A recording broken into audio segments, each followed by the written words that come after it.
Hello and welcome to Paradox, Untold Stories from Athletic Directors with Dr. Danielle Lapointe and Dr. Dustin Smith.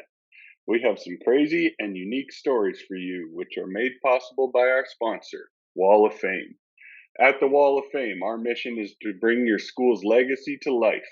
We transform school tributes to make it easier than ever to celebrate your whole community, showcasing your school's diverse history, proudest moments, and top role models.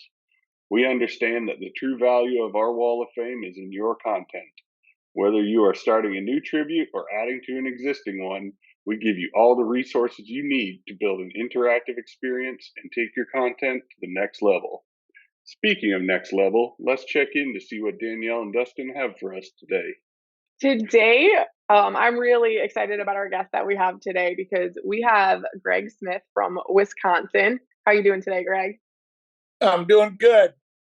Good. So I have known, I guess, Greg for over a year now, right? I started working with you and trying to partner up with WADA and help some EDs in Wisconsin. And you are a legend in yourself, as Dustin likes to say, right? You're a former NIAAA board member, executive director of WADA, and you're soon to be inducted into the NIAAA Hall of Fame. So this is all really awesome, but I also just love that when I showed up at the Wisconsin conference, you would not stop making fun of me for how I was dressed and how cold I was. He was just ripping me about it. He's like, "What are you doing? Why are you dressed like it's winter?" And I was like, "Why are you not?" So Greg has been a joy to talk to every time that I talk to him, and I am really excited to feature you this week.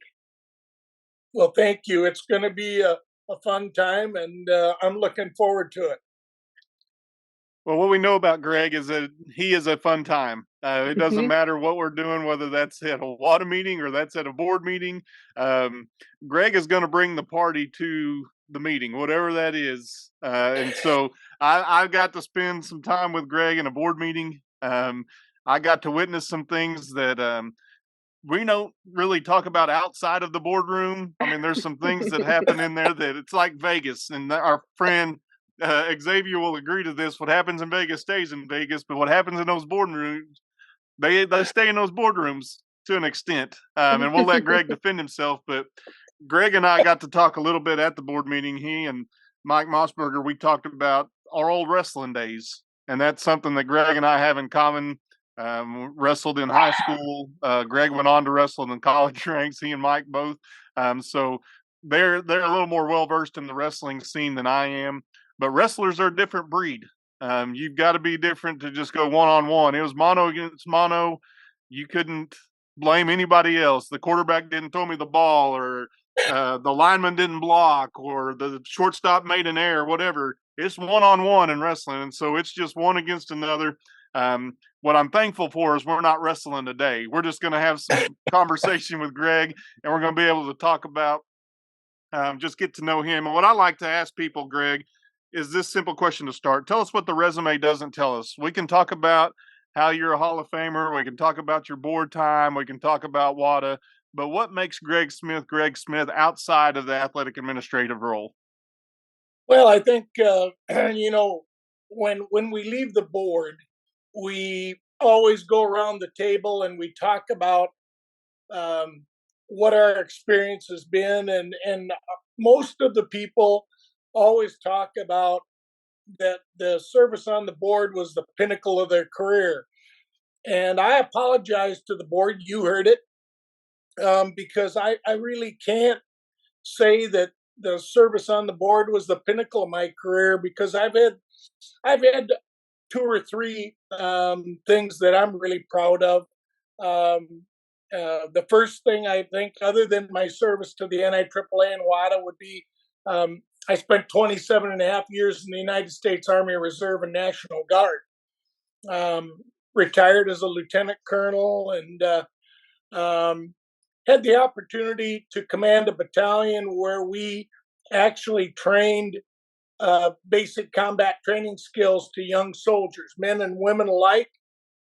And I've received some letters from some of those men and women who've been deployed to Afghanistan and Kosovo and other places around the world, and it's sort of heartwarming to know that you've done something to prepare them for what they're going to face wherever they go in this world, defending our freedom and what we do. And so that would be one thing that's probably not jumping out at people on my resume. And the second thing is what we do for kids. I mean, all the athletic administrators are the same, but I think what we do and how we do it is a lot of times overlooked in our communities. And I had a school board friend of mine that said, I get 10 calls, 9 of them are about athletics, either you or your coaches or your policies or whatever's going on. And, a lot of people don't understand that a lot of the things that we do and how we do it are right out there for God and everybody to question how we do it and when we do it. And but I think the successes that we had when I was out in Hermiston, Oregon, and then up in West De Pere speak for themselves. But again, it's a testament to all ADs across the country.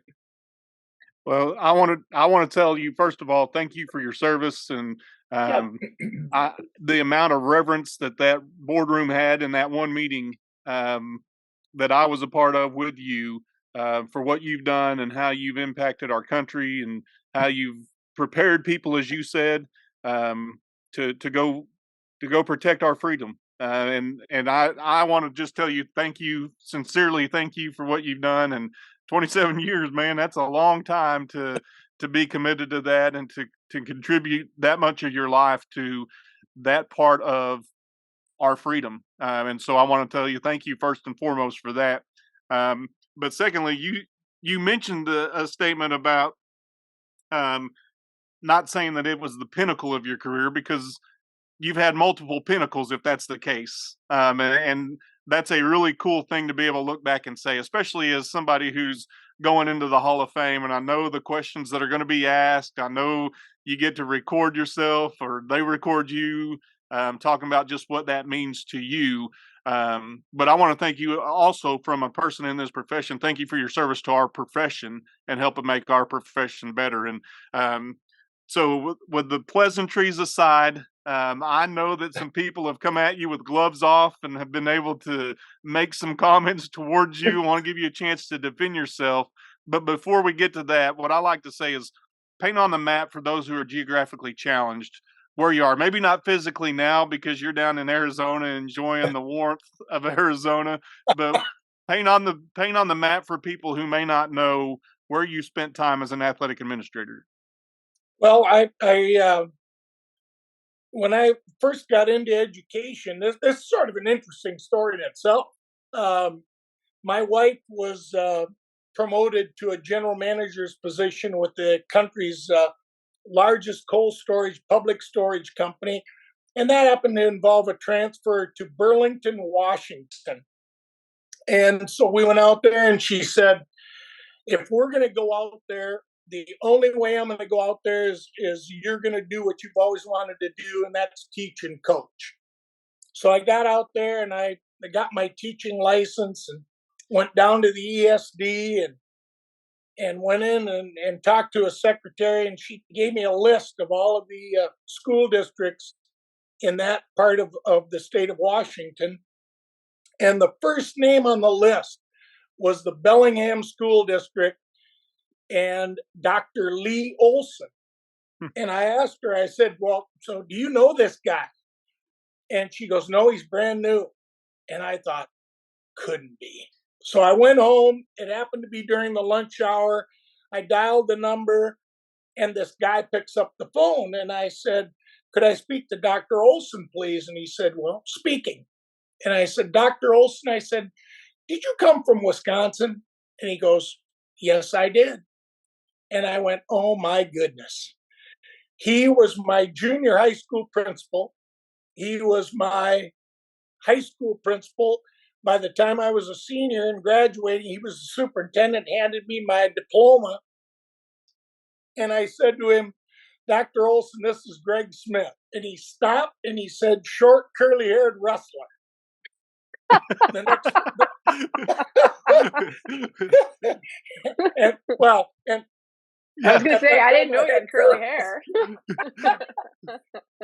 But the next week I had a job teaching in Bellingham, Washington. So, when people say that, it's not what you know, it's who you know, sometimes that's absolutely a fact. And so that was huge. But anyway, a couple of years later, we moved to Hermiston, Oregon, another transfer with Karen. And I became involved with the high school there as a industrial arts teacher. Moved into athletic administration after coaching football and wrestling and baseball and softball, and so I was an AD out there for 18 years, I guess.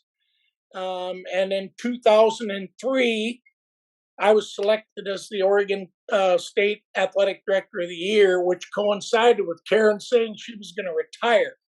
So I said, well, we're going home. And ended up in De Pere, Wisconsin, at the West De Pere School District, working for a wonderful guy by the name of Lanny Tabaldo, and finished my athletic career there. So now we've known a couple of things. One, you're not curly headed anymore. And I guess you made enough of an impression on Dr. Olson that he said, not only did he know who you are, but he offered you a position, or you were working there. And that we have him to blame. I mean, him to thank for your tenure and getting you into education. So what I like to, one of the great comments that you made is just sometimes it's who you know. And you were fortunate to get into that, and you think about getting into this this AD role now, and you look back on it, and this I don't want to call it the pinnacle, because then the Hall of Fame is truly a special and elite group that you get to be part of. But you look back and you thank people like Dr. Olson, who gave you a chance, who gave you a start. Obviously, your wife, who was supportive and saying, maybe he was supportive or kicking the pants and said, you're going to do this. But whatever that case may be, started you on this journey. And now here you are all these years later, being able to look back and say, man, these people, not just did I know them, but they were able to impact me and be part of who I am. And they've helped shape me into the person I am today. So Dr. Olson obviously had a big impact on you. Maybe he was done. Maybe he didn't completely get you trained throughout junior high and high school.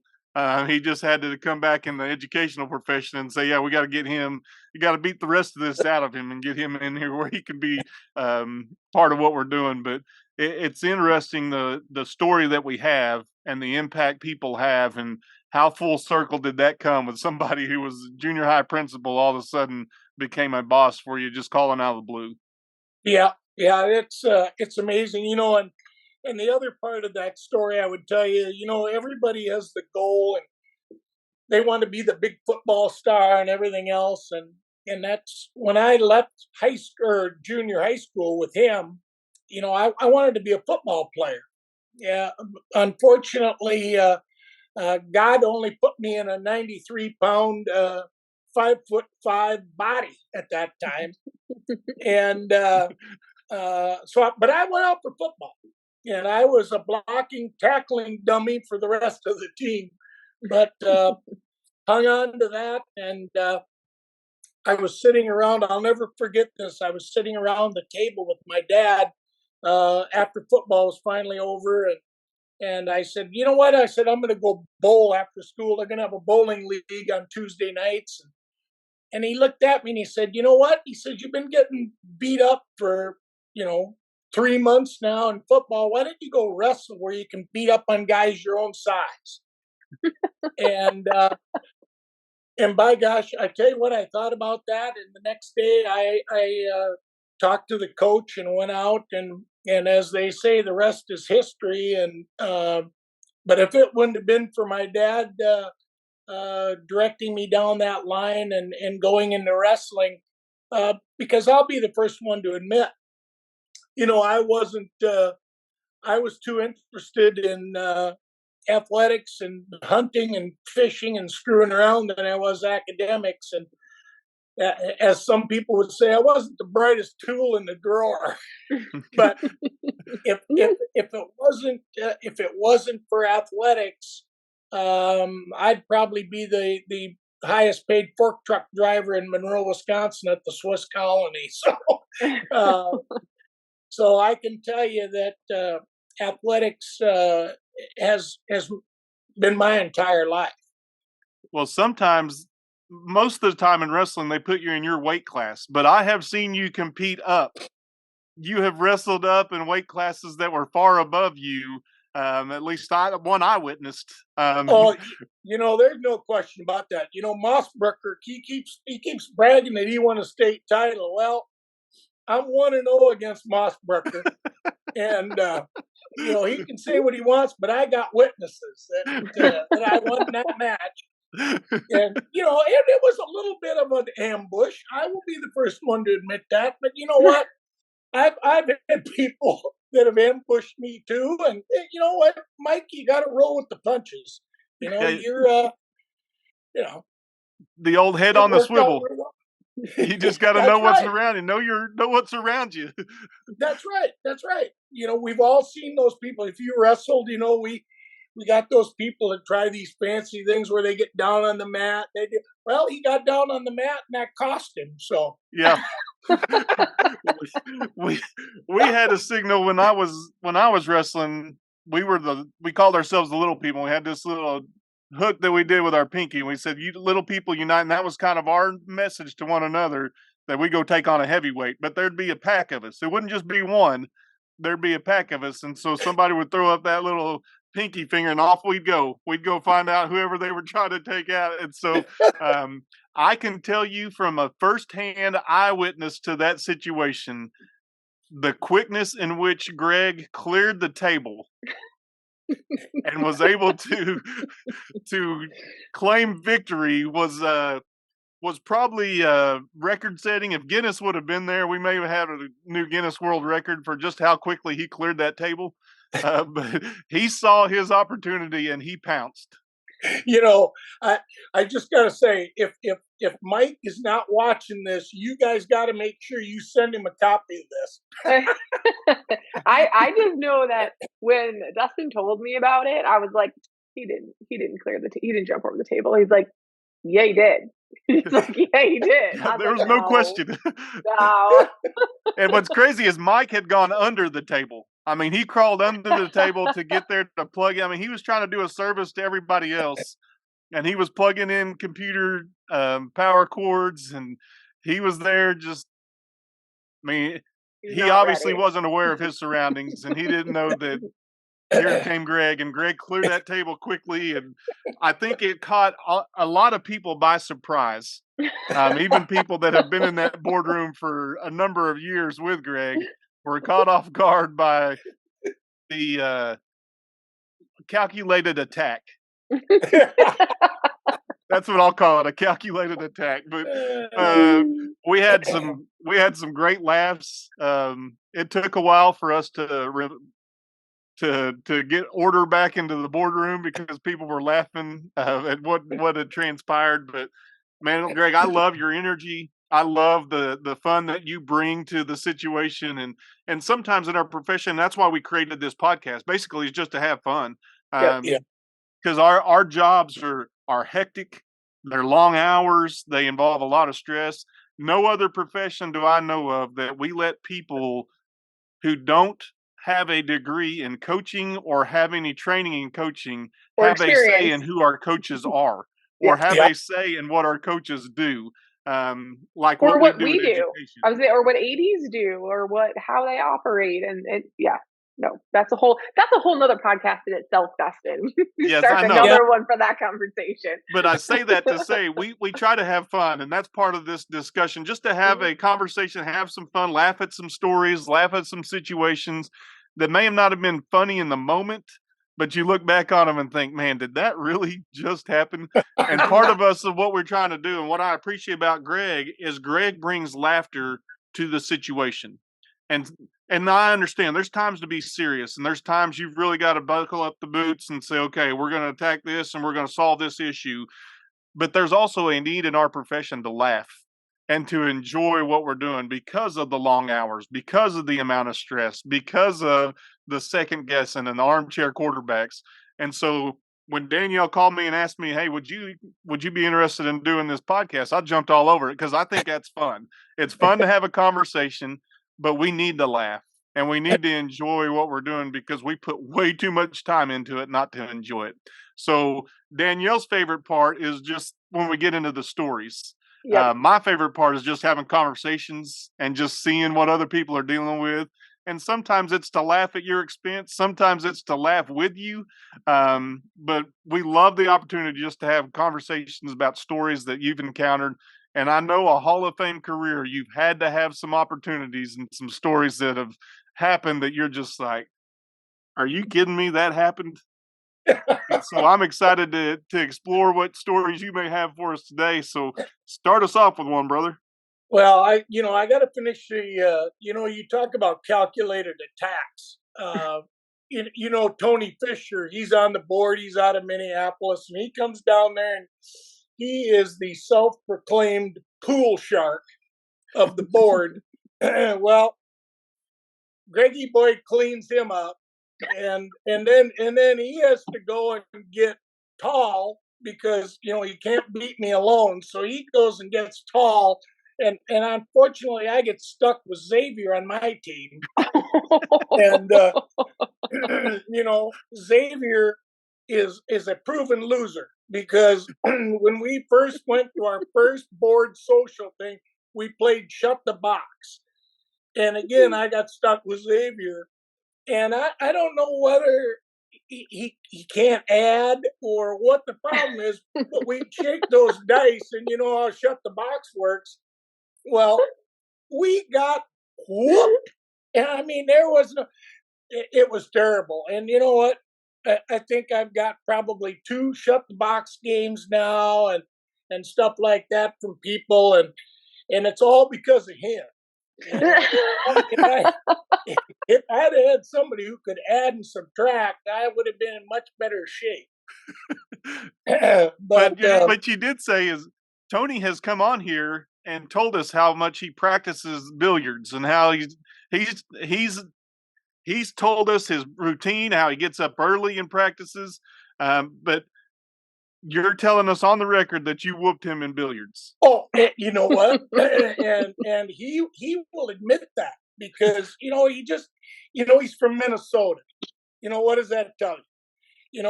You know why the NFL won't give Iowa a franchise, don't you? Because if they did, Minnesota and Illinois would want one.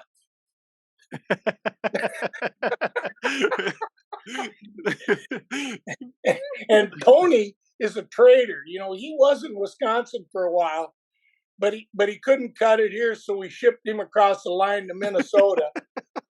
And but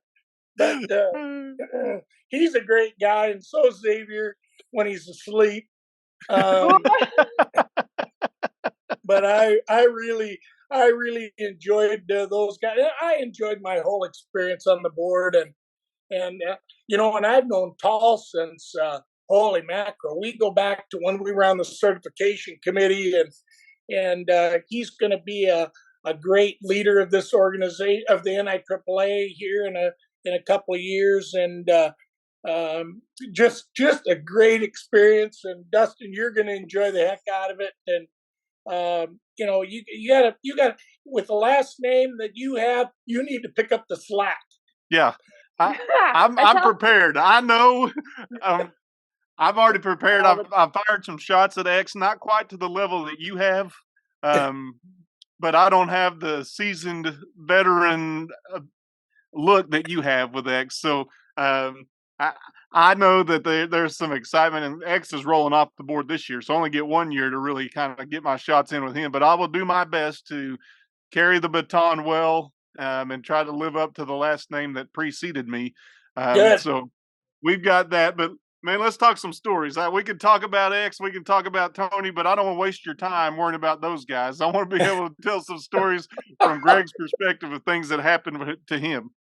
Well, I tell you what, when you're in athletic administration, and before that, I spent a couple of years in as the assistant principal for discipline, and a couple of years before that for curriculum and instruction. And I thought when I was going to get into athletics that, this is great. This is what got me to where I'm at.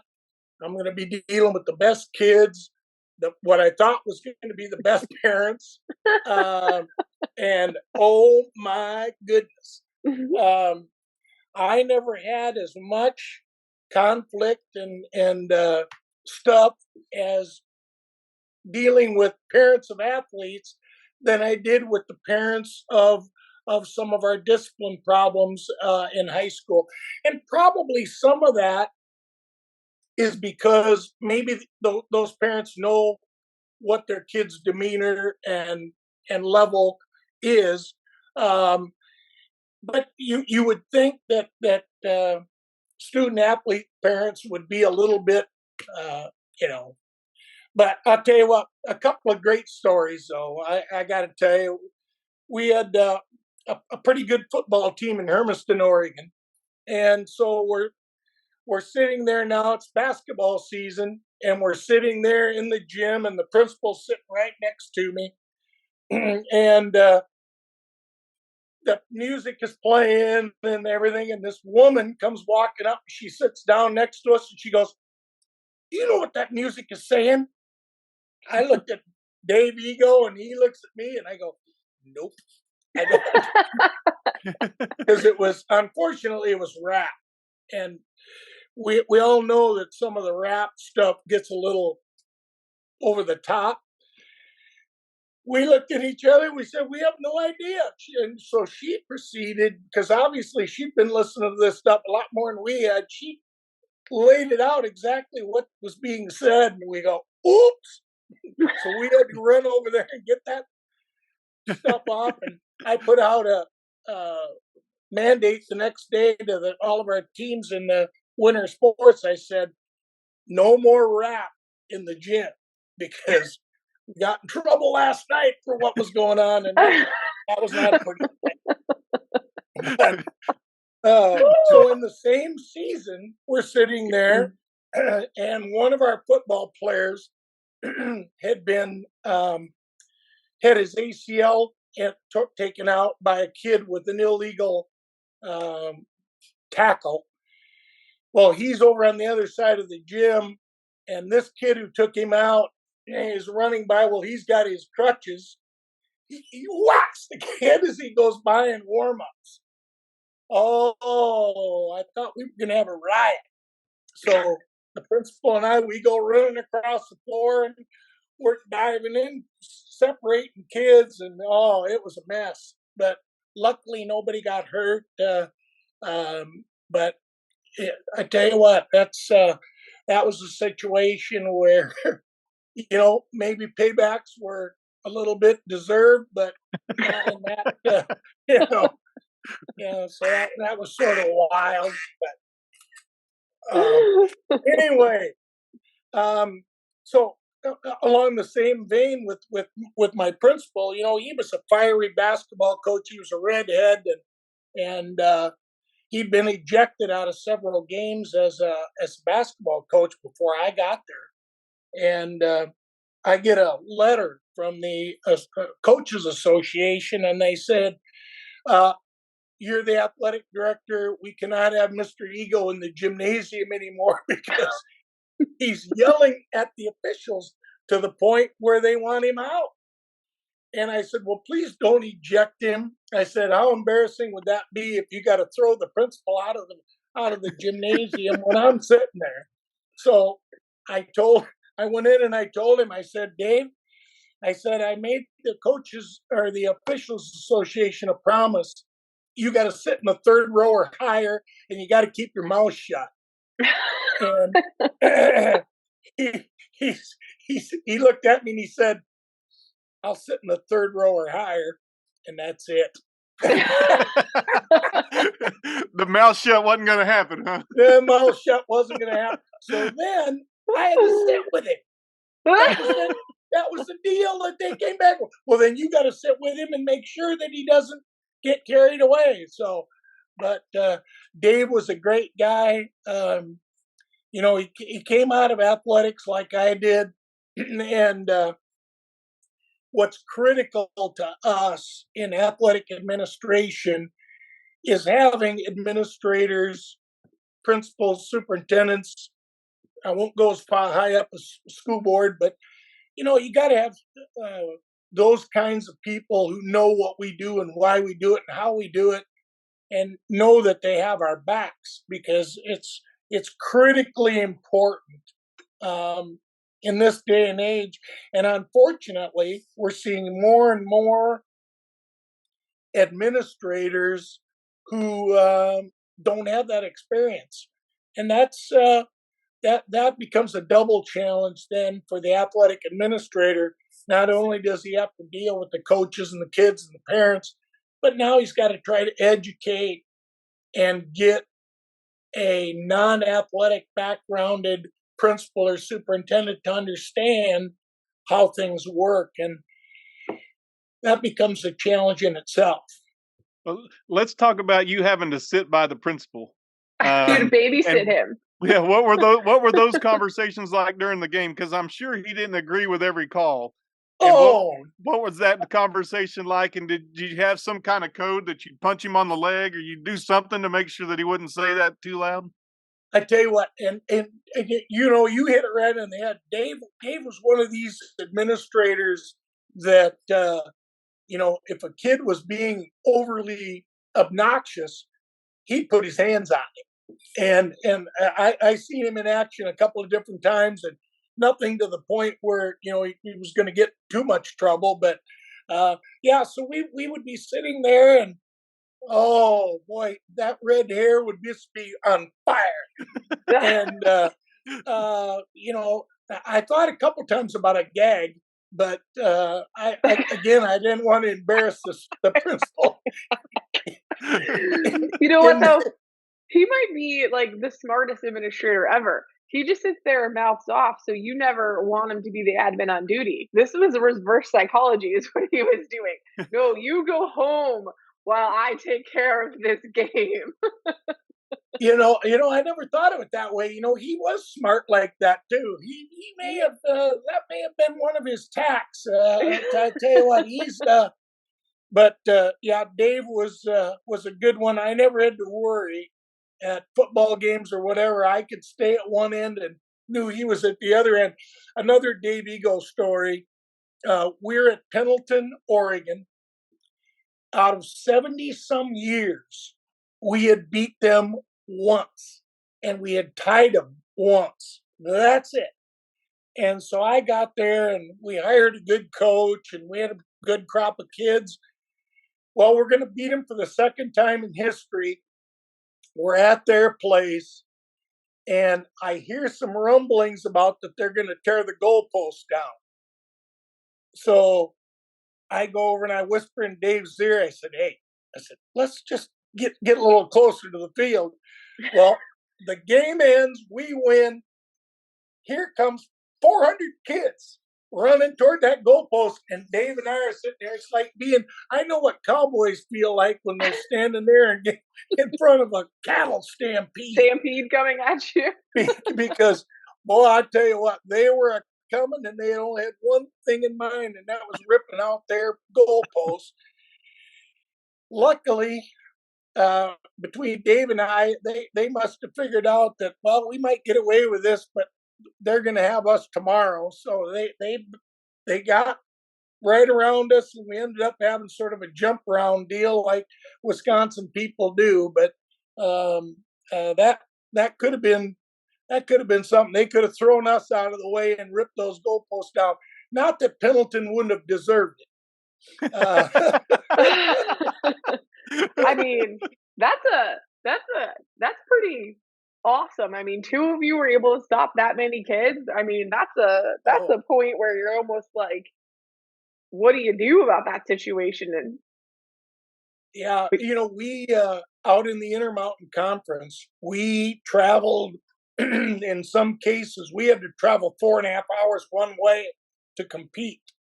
Half of our conference was down in Central Oregon, so it was like I said, 4.5 hour bus ride down there. Excuse me. And so we traveled really well. The kids, because it was sort of like an overnight adventure, and so the kids would follow our teams very well, which was good for our athletes. But on the discipline side, it created more of an issue because normally I would be the only administrator there, and we'd have a couple hundred kids that would either drive their own cars or get on fan buses, and that becomes a whole nother situation. And there's a whole bunch of stories in that regard too, but I couldn't repeat those on air about what kids can do on a bus when it's a 4-hour trip in the middle of the night. But you might be able to guess what some of those issues might be. And then, of course, we had to stop halfway, and kids were becoming more creative as far as what they would do with they would take a Mountain Dew bottle and fill it up with things other than Mountain Dew. And, back at that time, we weren't smart enough to conduct sniff tests or anything like that. Oh my God, that sounds like such a nightmare. Oh, it was. And on that same line, another funny story. So we had I had a Division I girls soccer player, and she was actually had a scholarship offer in hand, and being an administrator, you get stuck supervising some dances and things like that, after game dances. And we had what was called a snowball, SNO hyphen ball, and we were there. And unfortunately for this one, somehow I think I had a home game or something, but anyway, I got out of it. And the principal was there, and our school resource officer, and this D1 scholarship offered student athlete comes in, and the police resource officer sort of goes, well, there's something wrong here. And so he calls her over, and sure enough, he said, you better come with me. They administered a breathalyzer, and she blows a .8. Well, and was going into the spring when girls soccer is starting. Well, guess what? Now my Division I scholarship girl is going to have to be suspended. So mom and daddy show up, and the principal calls me up because they want to talk to him because he was there, and I wasn't. So he drags me into the whole fray, and I'm up there, and they're sitting there, and she was not in the room at the time, and they proceed to tell the principal and I that she was in that condition because of the cough syrup that she was taking. Well, I start to laugh, and the principal sort of glares over at me, and I couldn't stop myself. So I said, well, exactly what kind of cough medicine is that? Because I said, I think I got a cough coming on. Well, they didn't think that was funny. Now I got the principal laughing, and here I got a suspender for half the season because she was drinking cough medicine and blows a .8 on a breathalyzer test. And it's just you wonder what kids are thinking, and it's never an easy task as an athletic director. As I mentioned before, I was a discipline VP for a couple of years, and those kids, they fold like a cheap tent when they come in, and you ask them something, they say, "Yeah, I did it. I did it." Well, athletes are a little bit more sensitive because they know what the ramifications are. And, unfortunately, sometimes you have to do a little more digging and talk to a few more people, and it never ends up good. In fact, I installed an honesty policy, and I told them, I said, if you're honest, we'll cut your penalty in half. But if I have to go digging, then there's going to be no grace. And it was always interesting how some of those situations played out. Dustin, I'm sure you've had several of those as well. Yeah, we had a coach at the collegiate level that I had that would always tell kids when he'd have these discussions with them, he says, "I'm going to ask you 10 questions. I know the answer to 7 of the 10 questions." And just leave it on the kids to figure out which, whether they're taking a gamble and saying, does he know the answer to this one? And that was his way of getting the truth out of those kids, because he didn't tell them which 7 he knew. He was just going to ask him. Most of the time they came in, "Okay, coach, I did it. This is what I've done." And he may not have known any of the 10 question answers, but he just told them that he knew 7 of the 10, and that forced him to be honest. But I want to go back to your statement about being a goalie, if you will, of protecting the field goal posts. And you mentioned earlier that you were not blessed with a whole lot of size. You're not a tall individual, but for you to be able to defend the goalposts like you did, you just kind of brushed past it like it was no big deal. But when you kept that many kids away from the goalposts are much bigger than you are. The kids were much greater than you as far as in number. How did you do that successfully? Wait, I'm Well, envisioning him though, like in his wrestling starting pose as the kids are coming at him. Like that's like my vision of how this is going down. No, actually, it was just, "Don't you do it." Well, and as long as you bring that up. So my first year in education, we had a big, tall lineman kid that he was a problem child, and he was in my industrial arts class, and he was a problem there as well. And we were just getting ready to start the wrestling season, and I was wrestling coach. And I said, "Tell you what, wise guy," I said, "why don't you come down to the gym tonight, try out for wrestling?" And I said, "You can have a crack at old Mr. Smith on the wrestling mat, and it'll be legal." Well, his eyes lit up. Well, unbeknownst to me, he must have went around school telling everybody what was going to happen. And so that night, I walk into the gym to start practice, and he's there in the middle of the mat waiting, like like some kids do when they're going to have a fist fight in high school. Well, there must have been 300 people in that gymnasium waiting to see what was going to happen. Well, that kid made a big mistake, because either he didn't know that I was a 4-year college letterman in wrestling or what, but it took about 10 seconds, and he was on his back in a cradle, and I sort of made it a little painful, Dustin, if you know what I mean. Yeah. And he's out there screaming like a little girl, going, "Ah!" And you could have heard a pin drop in that gymnasium with 300 plus kids in there, and there was probably a half a dozen or a dozen faculty members in there. So he'd been shooting his mouth off all day. And after that, he was a model student. I never had any problems with him. This also explains why the kids saw you standing in front of the goalpost and backed away. That is a precursor to that as well. So that explains a lot. Well, you talked You about he didn't make a very wise decision. Was it equivalent of you being paired with Xavier as not a wise decision? Well, that would have been not a wise decision on Xavier's part.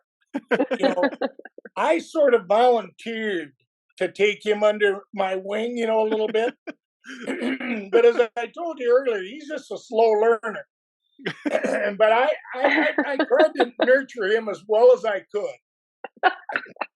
But maybe if you talk French to him, he would know. Well, I've had some students who've tried that. Spanish or whatever, and they can say things that I don't understand. Well, he would do that in French. So I really don't know what he was talking about, but knowing Xavier, it probably wasn't good. Right.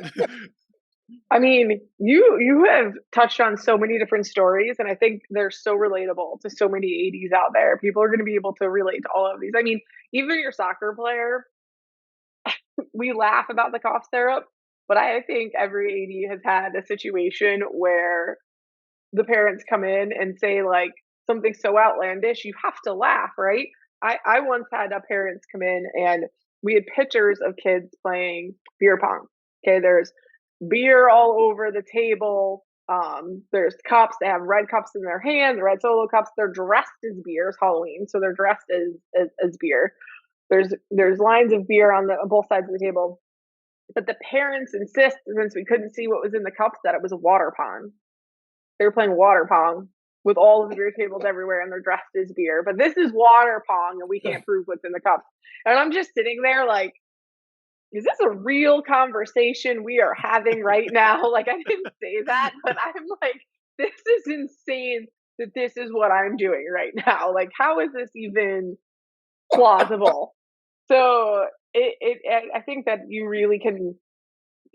It doesn't make a difference what state you're in or whether it was 20 years ago or yesterday. You can really relate to some of this stuff, and some of those issues are still there, and they're going to continue to be there. We had we had a guilt by association rule, and we told kids, hey, you never know what's behind a closed door, but if you get there and there's alcohol or if there are drugs there, you need to leave. And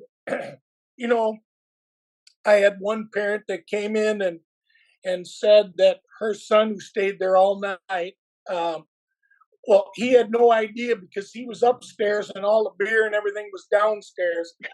And I looked at her and I said, do you realize that when we're done with this conversation, somebody's going to walk by and see you in my office, and it's going to be down to the other end of this building by the end of the next period? And, that some parents don't understand, that, hey, we just didn't fall off a turnip truck here. Right. So it makes it difficult.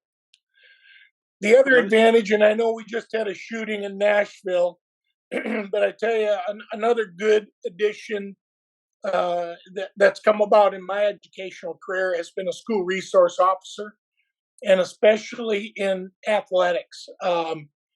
We've all got stories of the rowdy kid or crowd or visiting situation, but I've had some situations where we've had parents there, and one of the funny ones was we were in a volleyball match, and this guy, he's up there and he's just being obnoxious. And I'm standing over by the door and I'm looking at him, and he looks at me and he goes like this. Well, I just sort of laughed at him, and he kept going. And finally, I just walked across, got my school resource officer, and I went, that guy right there.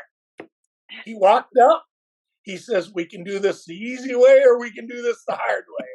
And I'll tell you what, the crowd, even some of his own adults from the visiting side, were applauding the fact that we booted him out of the gymnasium. But, I think having school resource officers there has been an advantage for us.